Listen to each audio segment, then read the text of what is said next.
Sebelum melanjutkan, jangan lupa subscribe dulu. Terima kasih. Bab 10. Saya melihat Mu Tangsue hari ini. Mu Qi sedang mengikuti kelas matematika. Gurunya adalah seorang guru asing muda yang mengesankan yang mengajar mereka matematika tambahan, dan menilai sejauh mana pemahaman siswa terhadap mata pelajaran tersebut. Mu Qi, yang duduk di tengah kelas sedang memutar-mutar pena di antara jari-jarinya. Dia tampak santai dan percaya diri. Pertanyaan selanjutnya adalah diferensiasi dan integrasi. Ini sangat berbeda dengan silabus, jadi mungkin tidak ada di antara kalian yang bisa memahaminya. Guru itu membual sambil menulis pertanyaan. Akan sangat luar biasa jika ada di antara kalian yang melihatnya. Para siswa saling bertukar pandang. Tidak banyak dari mereka yang pernah melihatnya sebelumnya. Lagi pula, mereka malah mempelajari silabus universitas sejak dini. Tidak ada sukarelawan.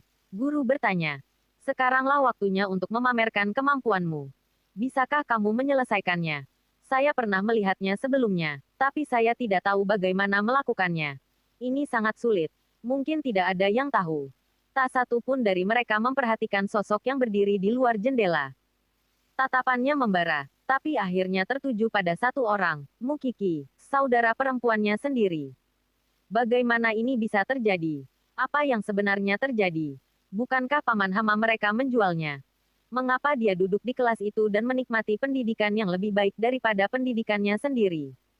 Itu juga saat Mu Qi tiba-tiba mengangkat tangannya. Bolehkah aku mencobanya? Dia bertanya. Semua orang menoleh ke arah Mu Qi karena terkejut.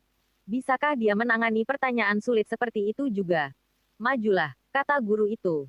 Bangkit dengan percaya diri dari mejanya, Mu Qi berjalan ke papan tulis dan mengambil kapur dari guru, dan menuliskan serangkaian rumus. Kamu benar-benar tahu cara menakut-nakuti kami, guru, katanya. Ide pokok dalam diferensiasi sebenarnya hanya aljabar, jadi kita masih bisa menyelesaikannya dengan mempelajarinya dengan cermat. Geli, guru menoleh ke seluruh kelas. Di mana tepuk tanganmu? Seperti yang diharapkan dari orang nomor satu kami, saya akhirnya senang mengajar di sini. Mu Tangsue mempelajari pertanyaan di papan tulis. Dia tidak bisa menyelesaikannya. Namun, Mu Qi bisa. Dia benar-benar telah berubah. Di manakah Mu Qi lama yang akan dimarahi di setiap kelas matematika? Adik perempuannya itu tidak tahu apa-apa, dan menjadi orang nomor satu dari bawah di Van Gogh. Dia tidak bisa mempercayainya. Itu pasti hanya ilusi. Mungkin merasakan seseorang di luar jendela, Mu Qi berbalik ke arah sosok itu saat dia keluar dari platform ceramah. Mereka melakukan kontak mata, dengan percikan api beterbangan dalam hitungan detik. Ada keterkejutan dalam tatapan Mu Qi saat dia melihat Mu Tangsue, tapi hanya butuh sesaat baginya untuk mendapatkan kembali ketenangannya. Dengan senyum percaya diri, dia kembali ke tempat duduknya. Di sisi lain, Mu Tangsue tercengang. Apakah itu masih Mu Qi? Dengan ekspresi wajah yang percaya diri dan hampir memamerkan. Dia seharusnya berada di bawah bayangannya kemanapun mereka pergi. Namun yang jelas bukan itu masalahnya sekarang. Tidak. Mu Tangsue tidak bisa dan tidak percaya. Qi, bagus sekali.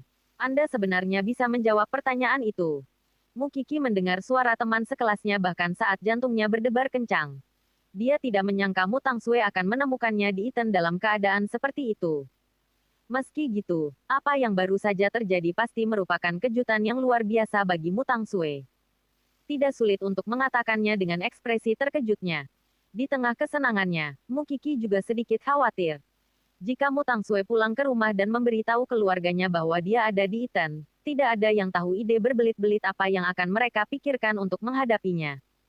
Tetap saja, itu adalah momen yang pasti akan terjadi suatu hari nanti. Ketika dia berbalik ke arah jendela lagi, Mu Tangsue sudah tidak terlihat.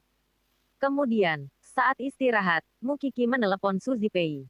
Bibi Zipei, aku melihat Mu Tangsue hari ini. Apa? Dia pergi ke Iten. Apakah dia memberitahumu sesuatu? Kenapa dia ada di sana? Saya juga tidak tahu, aku hanya ingin kamu mengetahuinya. Saat ini, dia siap secara mental untuk melawan keluargamu. Tidak peduli apa yang mereka lakukan, jaringnya akan pecah atau ikannya akan mati. Bagaimanapun, tujuannya pada akhirnya bukanlah kembali ke keluargamu.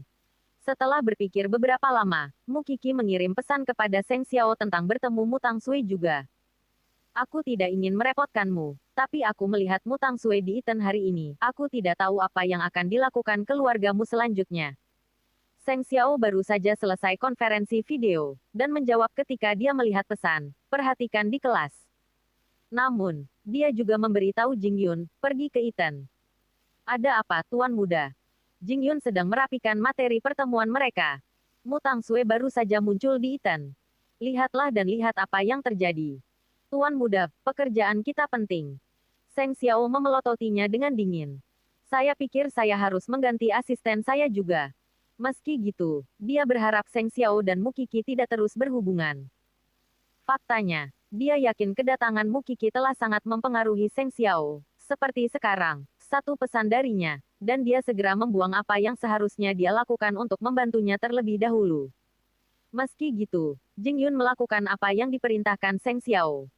Sesampainya di Iten, dia mengetahui bahwa keluargamu berkunjung karena Mutang Sue ingin pindah sekolah. Kebetulan, Mutang Sue dan sekretaris ayahnya baru saja pergi saat Jing Yun tiba. Dia melaporkan temuannya kepada Seng Xiao melalui telepon, dan Seng Xiao tertawa seperti setan setelah mengetahui apa yang terjadi.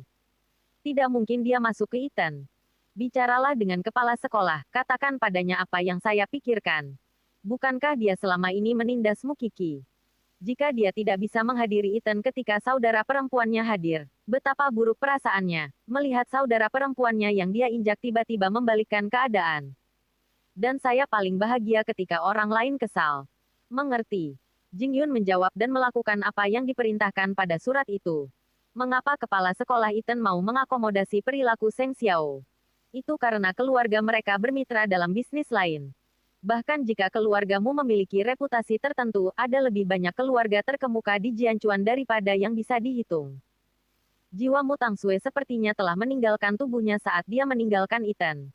Kakak perempuannya yang seharusnya dijual ternyata bersekolah di sekolah yang lebih baik darinya, mendapat nilai lebih baik dan mendapat perhatian lebih dari dirinya.